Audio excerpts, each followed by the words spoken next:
While I wasn't sure about this yesterday, trusting my gut and therefore the bunny-headed girl has actually paid off for once. I didn't enlist Dale or his family's help because by now, I trust them just about as much as, you guessed it, some random rabbit. That doesn't mean I don't understand where Dale was coming from. I do, and I don't even blame him. But it's hard to stay rational when you realize a person would willingly trade you for another. Calling a coworker would definitely not have been an option, seeing as it took Dale over a whole day to get us here. So, if I had called one of my friends, they would not only have to drive all the way out here with no detailed knowledge of the location, except maybe their navigation system, they would also have to take me all the way back, and that's not something I have time for. Also, even though it hurts to say this, there's not too much I have left to lose anymore. I was at a point where my main motto was simply, screw it. The short break the rabbit-headed girl and I took from walking was spent on a small clearing in the woods. I was leaning against a tree. I had just relayed the details of the wager to her. She was sitting across from me with crossed legs, regarding me attentively. "My name's Madeline," she suddenly said. What? I was a bit caught off guard. "I don't need to know your name, but my name is Madeline. It's the name my parents gave me. I'd like for you to call me that." I nodded slowly, and Madeline's ear twitched slightly. "We're pretty close now, by the way. It's very important that you're well rested. You need to be in your right mind for you to enter." I had already strongly suspected this, but I still had to ask. "You're taking me to the underground, right?" Madeline nodded. "Yes. Are you, okay with that?" "I am," I replied with a soft sigh. "Nothing to lose here, so why are you helping me exactly? Why do you hate the wild ones? Aren't you one yourself?" "I am, but I hate that too. The wild ones are bastards. The whole lot of them." She cleared her throat. Her voice was faltering and squeaky. "About a year ago, they took me. I used to live with my mom and dad and my little brothers near the woods. These same ones right here, just way further up." She pointed behind us, roughly into a northern direction. "One night when I was awake, something came in through the window. It was summer, so I'd left it open. There were two or three of them. One dragged me out of bed while holding my mouth shut. And then the other one just slid under the blanket, and it suddenly looked just like me. The other one held me real close, and I tried to scream, but it didn't let me. It jumped back out through the window and brought me you-know-where. It kept me there, and, well, I'm actually not even allowed outside. No one is. But when Warren came through, everyone kissed his ass, of course. They all got out of his way, so I just snuck after him. No one watches out for the rabbit kid when that gross asshole's coming through." She almost sounded proud of herself. "Everyone says he's on thin ice for acting the way he did, but no one does anything. Not yet, at least." "I'm sorry to hear that about you being changed," I remarked, not quite sure what else to say. "But will going through the underground really help me get back to the park faster?" "Definitely. Time works different down there, and space too. It's hard to describe, but you'll see for yourself. Everything that's big up here is way smaller down there, but we gotta be real careful. I heard a lot of them talk about how you or more or less attack the ones in the park." "So you're telling me we're going to a nightmare underground world where everyone wants to kill me? Isn't that going to get you in trouble too?" "First off, it'll be worth it. I hate Warren and I hate Moth and Mulberry. I just want to see the looks on their dumb faces. The ones who can stay on the surface, they just..." She fumbled for words. "They don't deserve it. They don't even hide like the one who replaced me. They're in plain sight of everyone. I know it sounds stupid, but I hate them for it. Out of everyone down there, I hate them the most." I tried to smile at her. She was really being a bit childish. But if a grudge like that would be getting me back to the park, so be it. "Say, is there anyone who, makes the rules down there? Who runs the place?" Madeline thought for a while before answering. "I guess you could say it's the old ones. Warren is one of them. The longer you're around, the further up in the food chain you are." "Are there ones that are even older than Warren?" The white bunny nodded. There are, but there's not too many of them. Those are the ones who are so angry at him, by the way. You don't just break a contract, you know. You don't do that down there. What makes it even worse is that the old ones are the same who you see as a pest as well, but don't worry about them too much. I'm sure we won't meet any of them. They're too idle to ever leave their sleeping places, really. Can't imagine one of them appearing in our way. I still gotta warn you, though. Humans have trouble entering the underworld. I remember my first few hours down there. It was awful. It's the air, you know? Do you have anything you can breathe into? I nodded and pulled up the collar of my shirt, pressing it over my mouth and nose. Madeline shrugged. That'll probably do, I guess. See, the air it makes you go woozy if you're not used to it, so try not to breathe in a lot. Won't they try to attack me? I asked. Not if they don't notice us, they won't. Madeline giggled and gave me a mischievous look. If I manage to sneak outside, who says we can't manage to make our way through as well? We just gotta be real inconspicuous. Then no one will even care. If things go south, you can still fight, right? I cracked the rabbit-headed girl a reassuring smile. I'll try, I said, suppressing a chuckle. Okay, what else to know? Stick by my side. Don't eat or drink anything you find down there, and don't talk to anyone but me. Try and hide that necklace of yours. They'll sense it. If I were you, I'd keep it on, though. It'll keep you from going weird, Madeline warned sternly. Going weird? I repeated, just in the process of taking off my necklace and looping it around my wrist so I could hide it under my sleeve. Yeah, about that. I don't want to scare you, but I've seen people being dragged into the underground again and again. They try to resist, but then, when they're halfway through the changing process, they go all strange, and it's like they're suddenly super happy, and it's plain creepy. I can't remember if I acted like that too, but nowadays, it really freaks me out. Madeline stared at the grass in front of her. It's odd you remember all that so clearly, I remarked. Madeline simply shrugged and rose to her feet before helping me up too. I never forgot who I am. That's all. Let's go now. She didn't let go of my hand when we got back on our way. We walked a little deeper into the woods until we reached a large tree in front of which the rabbit-headed girl came to a halt. It marks the entrance, she explained curtly, a bit breathless. She then led me around the tree. On the other side of the trunk, there was a wide pitch-black hole in the ground. My eyes widened as I stared down into the abysmal darkness. Madeline must have noticed my worried expression, since she looked up at me with wide eyes and asked, Do you still want to do this? Yes, I replied, swallowing my apprehension. A strange curiosity had gotten a hold of me. I somehow felt like being on a roller coaster again, shivering with both the excitement, fear, and anticipation. All right, here we go. Madeline's voice was firm, and she lowered herself to the ground, getting down on all fours. Stay behind me, she ordered. I did as she told me, and once she had disappeared into the darkness of the hole, I followed her.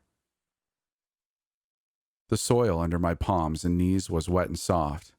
I could feel it dampen my pants, and I had to duck a little to squeeze my backpack inside with me. The light of the surface soon lost itself in the pitch-black tunnel.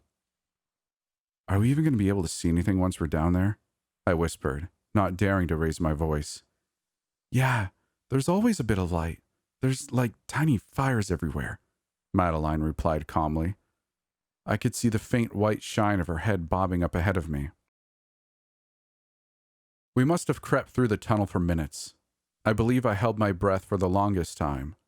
My cheeks were tingling with nervousness, a sensation which intensified with every inch that brought me closer to the end of the passage. I could feel my heart pounding in my chest. Suddenly, I noticed the slight smell of flowers and rotten fruit join the fresh, brown scent of the earth.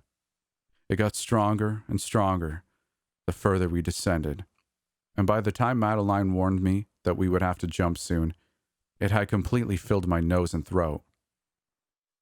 This is the end of the passage, my guide panted. Get ready for a bit of a tumble.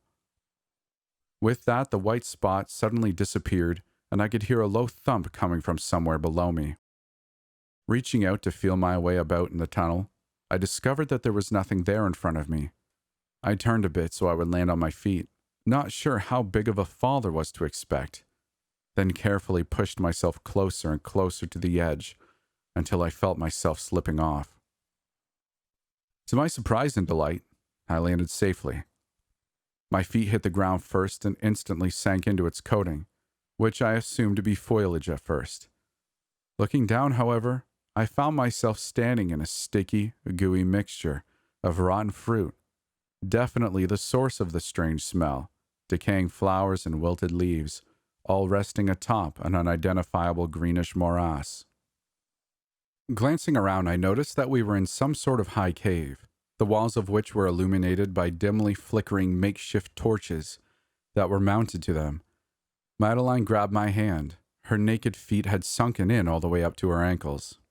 "Let's go," she whispered, gently pulling me along as she moved forward, a squishing noise accompanying each of her steps. At the far end of the hall, the wall gave way to another passage. This one, however, large and easily accessible on foot. Before we had reached its end, however, Madeline gestured for me to stay back as she hastily leaned in to peek around the corner. "All right, coast clear," she quietly exclaimed, waving me over. As we exited the passage, the first thing I noticed was the sound of water running. Upon looking around, I found myself standing in an even larger cave. There was what looked to be a spring in its wall, right next to where the passage ended. Murky, dark water was steadily splashing out of it, collecting itself in a ditch in the ground. I followed the canal with my eyes, to find that it was running through the hole of the cave like a small river. Remembering what Madeline had told me earlier, I pulled my shirt over the better half of my face so as to not breathe in too much of the fragrant air heavily hanging around us. Remembering what Madeline had told me earlier, I pulled my shirt over the better half of my face so as to not breathe in too much of the fragrant air heavily hanging above us. The rabbit-headed child quickly proceeded to lead the way. I was surprised to find the tunnels and caves empty, and I was just about to ask why this was the case, when she suddenly halted in her tracks. "Shh," she uttered, even though I hadn't said a word. "Can you hear that?" I listened intently, straining my ears. Somewhere ahead of us in the distance, I could hear murmuring. It was low and faint, but audible nonetheless. Okay, don't panic," Madeline stammered, even though it sounded more like she was talking to herself than to me. "We were bound to run into someone at some point. Maybe we can sneak around them." We found the source of the whispers located in the room over. It was the largest cave yet. To my surprise, there were even trees and bushes growing inside of it. It looked like a small forest clearing, just underground. The dark rivulet was running through its middle, as if parting the clearing into two halves. There were two people, or rather, two creatures lying next to each other on the ground. I squinted to try and get a better look at them. They both looked faintly humanoid, except that their limbs were unnaturally long.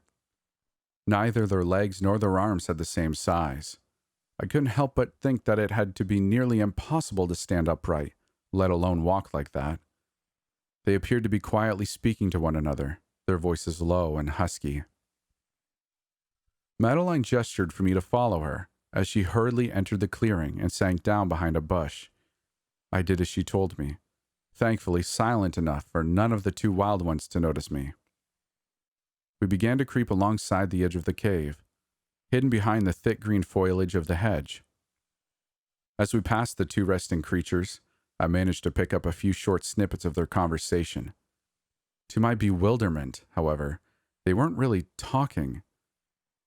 It was just words strung together in an unsensical manner. I thought I could hear things like sleep or leaf from time to time, but there was no way of being sure. It was grotesque. By the time we had reached the end of the cave, neither of the two had noticed us. Madeline quickly got up and began rushing into the next passageway, and I hurried after her, the fabric of my shirt still pressed to my mouth. I almost collided with her when she stopped in her tracks, turned around and shoved me back into the hedge we had just emerged from, covering my mouth with her tiny hand. She whispered, "Someone's coming." Cowering amidst the leaves and twigs, we watched as something large exited the tunnel. At first, I could only see its feet and hands as we were pressing ourselves to the ground, and it was walking on all fours. But when I lifted my head a little, I could see the rest of it. I seriously wish I hadn't. The creature was knuckle walking through the dirt. It looked like a mixture of a person and a large ape of sorts. That in itself wouldn't have startled me as much, but part of his face appeared to be missing. It looked like half of its head had just melted into its skull. I swallowed hard and Madeline reached out to squeeze my hand. I shot her a grateful glance. When it had finally trotted past us, we got up again, quickly stumbling through the tunnel, me trying to catch up with my nimble guide. I noticed that we were following the little river. Every tunnel we passed, every cave we snuck through, the stream was always there. From time to time, I would lose sight of it for a short moment, only to find it in the next room we entered. Occasionally, I would even spot entrances to similar tunnels, which appeared to be leading to the surface. I remember thinking I would never be able to navigate around a maze as complex as this, but Madeline was nifty. She seemed to know exactly where we were headed. Each turn and each step she took was decisive and determined. I could hardly fathom the creatures we encountered on our way. None ever seemed to notice us, a lucky circumstance only explainable by Madeline's skillfulness. The caves themselves were never too crowded. Sometimes they would be completely empty. Other times there would be up to 5 wild ones in them, but we never saw more than that at once.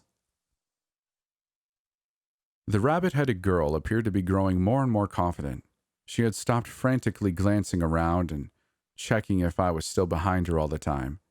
We were just walking through the probably 20th tunnel when suddenly she froze mid-motion. "Oh no," I heard her breathe. Following her gaze, I almost instantly spotted the reason for her distress. Warren was standing on the far end of the hall we were heading towards, thankfully facing away from us. He seemed to be talking to another creature, a smaller, stockier one. It too, however, looked distinctly humanoid. Madeline quick-wittedly pulled me into the cover of a large, wide tree, and I hid behind it as best I could. "That's one of the elders," she breathed, deep concern in her voice. We waited a little while. I tried to pick up on what they were talking about, but I couldn't hear a thing. Judging from the look on Warren's already contorted face, though, the conversation was getting a bit heated. Finally, the other creature disappeared into one of the smaller tunnels, while Warren himself stomped off into our direction. I held my breath and sank to my knees, pressing myself against the bark of the tree. Madeline had laid down, pretending to be asleep. My pursuer strode past her without paying her any mind. I was just about to let go of a sigh of relief, when suddenly I felt cold, dry-skinned fingers wrapping themselves around my neck from behind. The grip tightened, and I was pulled up from the ground, only to be forcefully spun around and look right into Warren's ghostly pale eyes. His mouth had stretched into a wide, gleeful smirk. "Hello." He let out a loud, ferocious cackle, and for a split second, I felt reminded of the laughing cowboy before I had known his actual name. I cursed inwardly at the realization that I didn't have my revolver at hand. It's funny how this came to mind in such an unfavorable moment, but I really did like him a lot better when he couldn't talk. I spotted a single cockroach climb out of his mouth and into his hair. I bit my lip, struggling, and finally managing to kick him in the stomach with all my might. He let out a startled gasp and let go of me, and I took my chance to turn around and sprint towards the tunnel ahead. I didn't get too far, though. I was rapidly pulled back, and Warren shoved me to the ground, immediately placing a foot on my back. He pressed it right down on my spine, his heel digging painfully into the soft flesh right beside it. Remembering the locket wrapped around my wrist, I lifted my hand and pressed it against his calf. Even through the fabric of his clothing, it seemed to hurt him, seeing as he almost immediately stumbled backwards. I scrambled to my feet, lifting my fists as Warren got ready to lunge at me again. I punched him in the chest, earning a satisfying whimper as I felt my hand make contact with the soft edge of one of the bullet holes. My success was short-lived, though. Before I could even pull back, he had already grabbed me by the arm, twisting it painfully. He tried to seize the other one as well, the one with the locket, but suddenly let out a cry of pain. It was only then that I realized that Madeline was not lying on the ground anymore. Instead, I found her large front teeth buried deeply in the flesh, right above Warren's knee. She hissed as she whipped back her head, tearing out a small bit of flesh. She lunged forward, grabbed me by the arm, and before I knew it, we were on the run again. I was sure I could hear Warren howl in fury when he took up chase again. We didn't bother hiding anymore. Instead, we dashed through the maze of tunnels and caves, side by side, both of us panting heavily. We didn't slow down, though. We passed multiple other wild ones on our way. Some didn't even realize that Madeline was dragging me along. They seemed dazed and apathetic. Others, however, jumped to their feet and began to follow us. By the time Madeline pointed up at a hole in the wall, a little above the ground, I could hear their hurried steps and excited voices echo behind us. I jumped up first, grabbing onto the edge of the hole and pulling myself up as fast as I could. Not hesitating, I spun around and held out both my hands to Madeline. She grabbed onto them, and I heaved her up into the tunnel with all my strength. We hurried to crawl back out, the bright red light of the setting sun greeting us. Rummaging around in my backpack, I produced a couple leftover laurel and sage leaves. I sprinkled them around the entrance and added some red verbena from my locket. I even placed some of them in the hole itself. "You think that'll keep them from coming after us?" I asked uneasily. Madeline nodded. "I, for one, don't want to go near there now. Plus, we lost Warren anyways. I'm pretty sure we shook him off somewhere in there. The others aren't allowed outside anyways." That was at least a little reassuring. I let go of a deep sigh, my sides burning and my legs itching. Still, we got on our way. We seemed to be pretty much in the middle of the woods, but those weren't the same ones as before. I could tell from the look of them. It sounded like there was a highway nearby. I could hear the growling of car engines and the screeching of tires. Naturally, we headed towards it. "I'm sorry. I wanted to take you directly to the park," Madeline moaned, sounding genuinely disappointed. "Now I don't even know where we are." "It's okay. I'm just glad we—" My voice trailed off as we reached the side of the road. I knew this spot. Whenever I would drive out of town to visit my parents, I would take this exact route. From there to the park, it was only about a 2-hour-long drive. "We're gonna make it," I squealed, ruffling the rabbit-head's girl's fur in a rush of excitement. I then quickly fumbled for my phone. I called Darius. I'm not sure why him exactly, but his reliable tranquility was just about what I needed right then. He agreed to pick me up without asking a single question. Madeline and I waited by the side of the road. When his car finally pulled up on the roadside, we quickly hopped in. Darius had to do a double take at my companion. I think for a moment he believed he was hallucinating. I relayed what had happened as quickly and roughly as possible, and he, level-headed as always, took it with a surprising calmness. And here we are now, still in the car, but it won't be long until we make it to the park. I'm not sure what will happen then, but for some reason, I'm rather confident. Sure, Warren got his hands on me for a few seconds back there, but I escaped, so that really can't count as me being captured. I think we're really going to make it.